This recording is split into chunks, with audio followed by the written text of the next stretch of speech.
All right, Kathryn, let's start off the way that I always start off with all of my guests on the podcast is I know you told me that you didn't experience an eating disorder firsthand, but what was your relationship to food, your body, and your weight growing up? Yeah, so I was a swimmer for since I was 9, all the way through my senior year of college. And I think that, there's a couple of reasons why I'm really interested in eating disorders, but when I think back, that probably sort of sowed the seeds a little bit right from the beginning, where I was in a sport that your body is very visible, especially, as a girl, woman going through sort of the way your body changes, and it's very vulnerable to be, in a bathing suit, especially at co-ed swim meets and things like that. And I think that there was a lot of implicit focus on the way that you look, the way like what you're eating. You're at these swim meets all day, you have to eat, and I think coaches, in the best way that they know how, I haven't really ever had a coach be harmful, but there's just a lot of focus on what you're eating, how you look, and it's thought to be connected to how well you do in the pool. And I think that's where my interest, not only in eating disorders, but also in exercise specifically, really came from. Sure, and I'm sure that because it's a competitive sport, I'm sure implicit in that is the competitive nature of coming across as an athlete and comparing not only your swim time, but comparing your bodies, comparing what you eat to your competitors or your teammates. So even if somebody's not explicitly telling you, you need to eat this, you need to look like this, the competitive nature of the sport, I think, bleeds over into the rest of it. Definitely. And even even if it's not coming from a place of restriction necessarily, I think there's a lot of emphasis on eating, I don't want to say clean, but I guess like in a really sort of specific exact way, where you're encouraged to really monitor, exactly how much protein and, fats and where those fats are coming from. And it invites a very compulsive uh, type of person, and then I think it sort of like capitalizes on that. So yeah, definitely, to the competitive nature, you want to make sure that you're fueling your body the right way after, the meet is done or practice is done. And it definitely, like, you sort of view every element of your life, whether it's fitness and food, in terms of like, how can I make sure that I'm putting myself in the best position to get that extra 0.01 second on my race. Right. And I'm sure I was never a competitive athlete. I did dance, but never competitively. And I feel like, and you tell me as someone who is a competitive swimmer, does that foster a sense of perfectionism?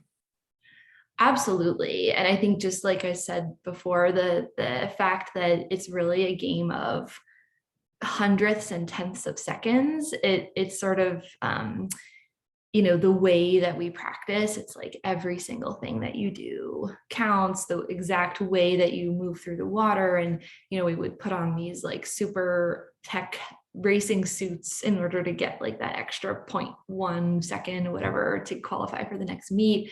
And so when you have a sport that is so, and I'm sure it's that way in dance too, where if you don't sort of, like every element of the sport is uh, like scrutinized for, Yeah. looking and doing the exact right thing. So I think it definitely does invite some perfectionism. And I think the way, I think for some people, like the perfectionism gene or trait might be varying levels to start with, but then when they start a sport like swimming or dance, it has the potential to be the catalyst that really invites like a pathological level of perfectionism that then gets in the way for them for the rest of their lives, even when the sport's done.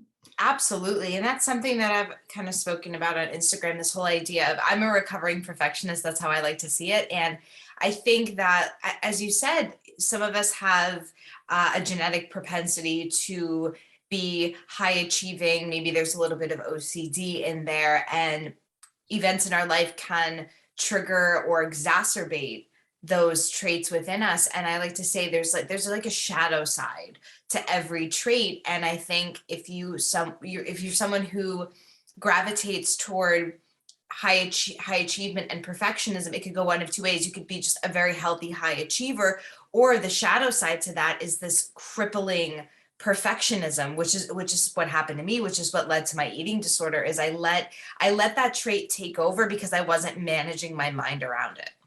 Yeah, I love the way you said that, the shadow side. It reminds me of something my dad always said growing up, which is that your strengths to excess are your weaknesses. Oh, And I I love that's that. yeah, I love the way you said it too, though, the shadow side, because it's so true. And it actually, even, in the clients that I see when we're working on eating disorder recovery, I really like to focus on how, this trait that maybe we're trying to get to the bottom of or sort of reduce, like perfectionism. I always highlight that it actually helped them in so many different ways in their life. And so it's not that, we're trying to get rid of everything and change everything about someone's personality. It's that we need to notice, like, when this trait has become something that is getting out of control, but that not to do away with the trait completely, but just redirect it in a way that's more helpful. That's fantastic. So using someone's inherent strength, seeing how they've been maybe abusing that strength into a weakness, and figuring out how to um, cultivate and use it for their recovery as opposed to making their situation worse. Could you maybe speak to, obviously not naming a client out, we'll keep everything confidential, but can you maybe give an example of how you've done that with a client and how maybe somebody else could start making that shift? Yeah, I think the strategy that I use, that at the beginning of every kind of treatment, I always help the client make a map of how their eating disorder works. So it's, behaviors that tend to show up, thoughts that tend to show up when they're doing those behaviors, and we sort of disassemble this map so that we can tackle symptoms one by one, because it sometimes feels like, you don't really know where to start. But when it comes to exercise, the I can think of a couple clients in particular where, they've said, I really love to do hard things. I love to challenge myself. But then the way that will show up for them is only in the context of pushing themselves to the extreme, in the gym, or exercising in a way that's harmful to their health or is becoming harmful to their health. And so we can retain that sense of, like, loving to do hard things and loving to challenge yourself, but to try to learn a new language, or to try, even if it's activity related, maybe like trying a hike with your friends that's not, you by yourself pushing yourself to the point of exhaustion, but rather finding a way that you can still challenge yourself, but that's more in line with your other values. Yeah. Yeah. I love that idea of a mind map so that people can actually in front of them visualize Mhm. and see not only kind of where the eating disorder is stemming from, but the different behaviors that it's manifesting. What a great exercise. That's fantastic.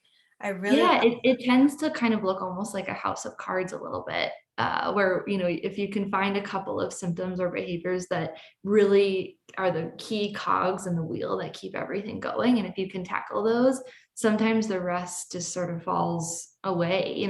This really comes from Chris Fairbairn's cognitive behavioral therapy for eating disorders, and it really is this idea that, if you can tackle a couple of, it might seem like, I wonder if your listeners, as I'm saying this, might feel like, gosh, the symptoms I'm struggling with are, I wouldn't even know where to start. But if you can just sort of pick one or two things that tend to show up a lot, I think people will be surprised how much better they feel quickly. That's so fantastic. The last thing I want to touch upon, even though we kind of got away from it a little bit, I think it's really important, is a lot of my clients, when they first come to me, they don't realize that they actually have a problem. They think it's like so normal to be dieting and have these food rules, and they don't realize that their relationship with eating is disordered. because it's common. We see it all the time, but I try to say like what's common is not normal. Like what you're experiencing is not normal. So there's a definite difference between having an eating disorder and being a disordered eater. So I think what it sounds like what you experienced as a swimmer, there were some food rules and maybe some disordered patterns. So can you speak to, even though you're not somebody who had an eating disorder firsthand, can you speak to some of the things that you did experience as a swimmer, or that your teammates experienced as swimmers that was disordered? Sure, yeah. And just to speak first to what you said before, I totally agree and about how the metaphor that I always give my clients is that perhaps like it's almost like I'm sending you out into the ocean with like a scuba suit, right? Like I'm not trying to get rid of the ocean of all of the inundation of disordered eating patterns and focus on body image, and it's that in no other type of sort of something that you might see a therapist for do you then leave the therapy office and are just slapped in the face with all of the different ways that this message shows up. So I always I love the way you put that too, that just because it's common doesn't mean that it's normal. So I totally agree. Yeah. So swimming, I think that it was common to comment on people looking lean. That was a word that coaches and other swimmers would use. I think that it meant that, obviously calling someone thin, or, it was maybe a little bit more overtly frowned upon. And so they would use these synonyms that felt a little bit more acceptable, like lean. That's the one that jumps out to me the most. Yeah, wanting to make sure that you were like the person that was ordering like the smaller suit size, feeling embarrassed if, when the coach would come around for ordering those tech suits that I talked about before, there was a sense that like, oh, well, you're a size this, so I think we're about the same. So I'll put myself down for that size too, even if you knew that you were a bigger size. Things like that. And it's sneaky. So it's not always, I've been on several teams and I can't think of one where it was, to the untrained eye, it might seem like there wasn't a focus on eating or body image, but it would show up in these ways that were a little bit more subtle, that were just more ingrained in the culture. Sure, sure.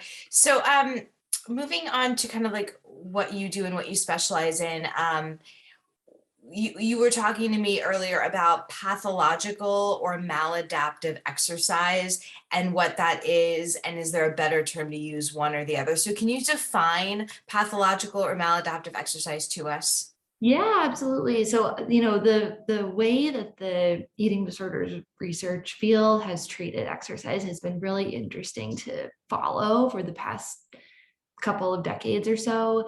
It used to be that the word excessive was the term that everybody used to describe exercise. It was excessive exercise. And no one really had a shared definition for how much is too much exercise.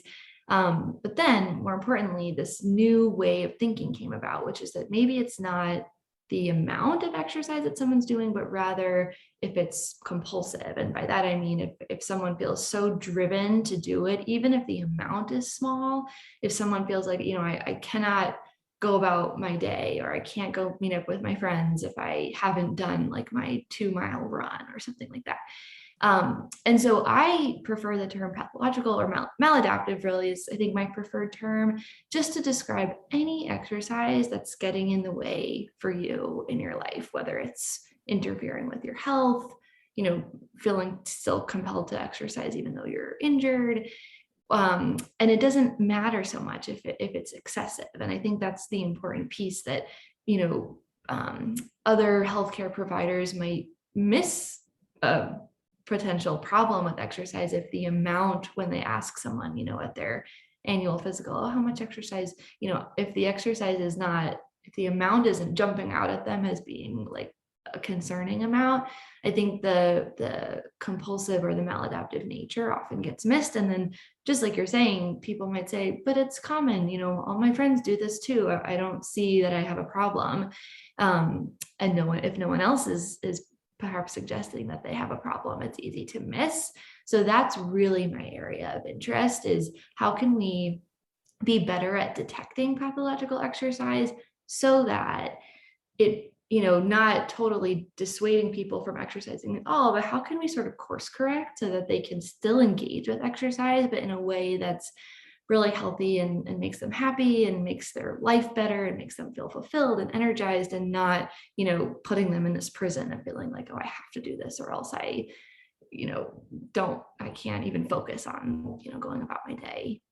Right, right. And that's part of my niche too, the freedom with food and fitness. I want people to be able to have that fitness piece, unless it's, maybe they need to take a break if that was like the crux of the eating disorder. Totally. There's a lot of like exercise bulimia and things like that. But I too like maladaptive, because I'm also a high school English teacher. Like that's like my day job. So Mhm. for maladaptive, it means, adapting poorly. So you're Yeah. taking something that is supposed to be really wonderful for us and our health, and we're not adapting it properly. We are turning it into something that is a problem. And as you said, I think what's more concerning than how much somebody is exercising is the reasons why, and what else they're sacrificing in their life, and are they sacrificing their mental health for this goal that they have of their fitness. And something that you said to me really resonated personally, is that when I was in my eating disorder, for many of those years, not all of them, some of them I was underweight, but for some of them I was a normal weight. So when I went to my doctor and they would weigh me, there was never this concern that I had an eating disorder, because it was not so much physical manifestation, but a mental one. And nobody was asking me about that. Yeah. Yeah. I can't even tell you how many times I've heard that from the people that I see. And it's the base rate in the population of people who are underweight with an eating disorder is actually lower than it's low relative to sort of other psychological um, problems, but the base rate of people who have disordered eating, and just like what you're saying, the mental component, but perhaps not the physical, is much greater, but we just don't have a really reliable way of detecting it. And so there's so many people that then go without the care that they need, and we then wait until they get sicker to treat them, which prognostically is not a good way to approach this. But you're exactly right that we need to be better at detecting people who may be in need of help before it gets to the point where they're really in trouble health-wise. Sure. So Yeah. can we list a couple of ways that people could maybe see if they are somebody who is experiencing maladaptive exercise? Like, what are the traits? Just like a nice comprehensive list of a couple. Yeah, definitely. So the first thing that I always ask people is, how do they feel, or how would they feel if they miss an exercise session? So, you're running late from work, you missed the class that you signed up for. Are you disappointed, or are you in tears? There's a big difference between, are you kind of bummed, or maybe even annoyed at your boss, or are you, spiraling? That's a common scenario that I give people, like, walk me through what that looks like. Are you exercising even when you're injured? You have a sprained ankle and doctor says, no running for 2 weeks. Are you trying to run anyway, or are you resting and taking care of your body? Does your social life revolve around exercising? So are all of your friends from your gym, or some other group, and that's like all you do and all you talk about? Or do you have a more varied social life and the things that you do and talk about when you're together? Is exercise your only form of coping with stress? If you have a issue at work, or a relationship issue, are you immediately headed out for a super long run, or do you have other ways to manage your stress and your anxiety? If it's raining, or used to, kind of things like that, that maybe not all of these things on the list resonated, but if one or two are like, oh, that, that kind of sounds like me, don't worry. It's not, we can help. There's ways to help, but I think that that's sort of some of the sneakier traits that tend to show up that are more easily missed if you're not, again, someone who's exercising an amount that if you told a doctor, they would have some concern about. Sure. And it's funny that you say that, because I was probably exercising an hour a day, 6 times a day when I was in my eating disorder, which sounds to some like just kind of, again, quote unquote normal, but I'll never forget this. Hurricane Sandy was coming to New York. Mhm. And it was like literally in the middle of it. And I was like, and the gym was closed because a hurricane was coming and there was like a state of emergency. And I was like, no, I have to go out for a run. So I was running. There were like tree branches like whizzing past my face. Like, how disordered must my mind have been to be like, no, I need to go for a run in an actual hurricane. So Yeah, that's a yeah. perfect example. And to that, I always say, to have people validate themselves that it makes sense that you wanted to go out for a run because that was the only way that your brain knew to help you feel less anxious, right? So it makes sense, and it's a perfect example because now you're in a place where you can step back and realize how disordered that was, but it's important to validate for yourself too. For sure. Now, so if someone wants to re-engage with exercise in a way that, let's say they have an eating disorder, in a way that supports their eating disorder recovery and their overall mental health without, inadvertently creating conditions for that eating disorder to return, what would we say to them? What are some actionable strategies? Yeah, so there's a really interesting research coming out now around this idea that there's sort of 3 categories that if you can check the box on all of them, probably you have a really healthy relationship with exercise. And just for your listeners who may be familiar, this comes from a theory called self-determination theory, which says that to be intrinsically motivated to do anything, whether it's exercise or any other behavior, there's 3 conditions that need to be met. And so it's, do you feel competent in the activity, meaning do you know how to do it, and you have all the skills? Do you feel autonomous, meaning you yourself are the one that wants to do this? You're not doing it because you feel guilty or to, change how you look to make other people happy. You're not, it's you alone that you want to do this. A side note is that this, I think, is the piece that's trickiest for people with eating disorders, which is that sometimes their eating disorder voice is the one motivating the exercise and not their own voice. And that's really tricky to parse out. And then the third one is, do you feel a sense of relatedness to others? Meaning when you do this, you feel like you have other people in your life that or when you do the activity, it increases your sense of community and things like that. So there's interesting research that if you can check the box on all 3, your relationship to exercise is perhaps much healthier and more adaptive than people who, might not feel like they are doing this for autonomous reasons and they're doing it, to avoiding guilt is, I think, the big one that, people may not exercise to increase positive emotion, but rather to alleviate negative emotion. And that tends to be the piece that I spend the longest time in my work with people to try to parse out. Absolutely. Now this question is an interesting one because you wanted me to ask you about this, and then it kind of piqued my interest on it. So you said that you're working on a project where you're investigating what people are thinking about when they exercise. And that's so fascinating. Can you tell me more about that project? Because you're taking something physical, but you're looking at the cognitive genesis of it all. So tell me about that. Yeah. So actually, this is for my dissertation, and I just started to look at the results a couple of weeks ago. But what I can tell you so far is that the reason why I was really interested in this is that, just like I said earlier, looking at the amount and the type that someone exercises doesn't really give us the full picture. So the idea really came from some of the self-talk literature in like sports psychology, looking at what athletes are telling themselves while they exercise. And what I know so far from the data is, I followed a group of people over 3 weeks, and I asked them to tell me every time they exercise, they use their smartphone to tell me what they were thinking about while they exercise.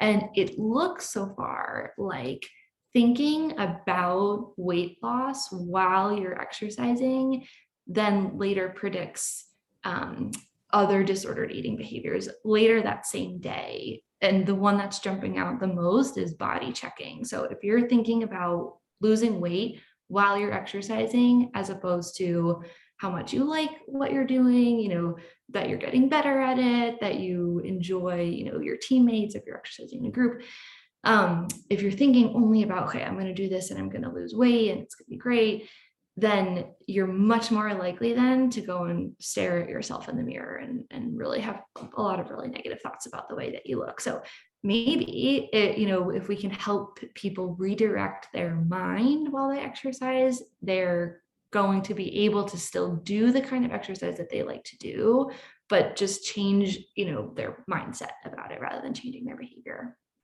That's so fascinating. And it makes so much sense, but to hear it said that way, and also have like the science and the research to back it up, that is so great. Yeah. So I mean, I always say this is like 90% thought work, like managing your thoughts and emotions. And if we can approach exercise with a different mindset that is not weight loss, we might be able to mitigate those other behaviors as well. That's fantastic. What great work.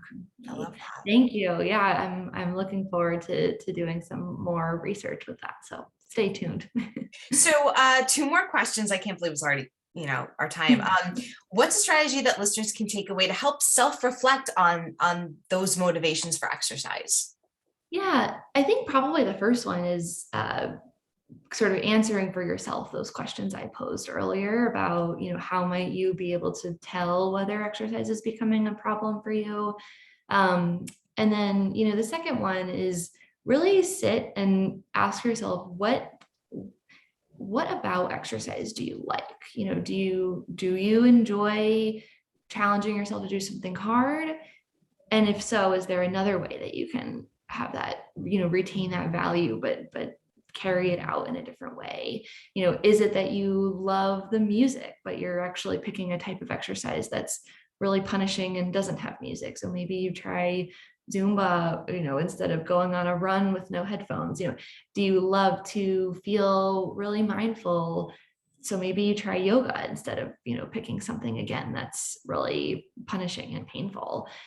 So I think that there's a lot of self-reflection that can happen, but I think that if you really think about what's the key element of exercise and movement that you enjoy, and then look at how you're actually exercising during the week, and I think people might be surprised that they don't always match up.